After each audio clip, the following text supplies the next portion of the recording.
মুশফিকুর রহিম মুশফিকুর রহিমকে নিয়ে দুইটা কথা না বললেই নয়।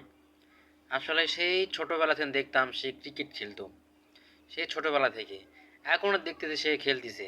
কিন্তু মুশফিকুর রহিম সে ছোটবেলা যেরকম দেখছি, এখন মনে হয় সে আর ছোট হয়ে গেছে, এরকম মনে হয় যে বয়স কমে গিয়েছে, জাস্ট খালি মাথার চুল পড়ে গেছে। আসলে মানুষের বয়সের তারতম্য, বয়সের ভারে অনেক কিছুই পরিবর্তন হয়ে যায়। সেও তার ব্যতিক্রম কিছুই নয়, কিন্তু দেখতে তাকে মনে হয় সে আর মনে হয় ছোট হয়ে গেছে, এরকম মনে হয়।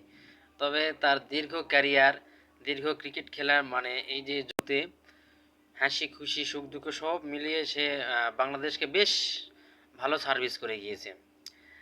আসলে এবং দেখেন অন্যান্য বাংলাদেশের তারকা প্লেয়ার, যেমন বাংলাদেশের পঞ্চপাণ্ডব বলা হয়, তার মধ্যে মোটামুটি বলা যায় যে চারজন জড়িয়ে গিয়েছে। তার মধ্যে হচ্ছে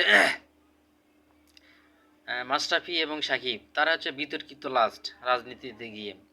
কিন্তু শেষে মাহমুদুল্লাহ, সে আসলে সম্মানের সহিতই খেলেছে এবং সম্মানের সহিত দল থেকে অবসর নিয়েছে। তামিম ইকবালও তাই।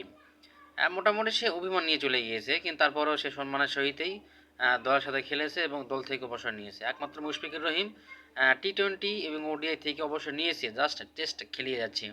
আজকে তার হচ্ছে 100তম টেস্ট টেস্ট ম্যাচ। আসলে সব কিছু মিলিয়ে মুশফিক রহিম বাংলাদেশের জন্য অনেক ভালো সার্ভিস দিয়ে গিয়েছে।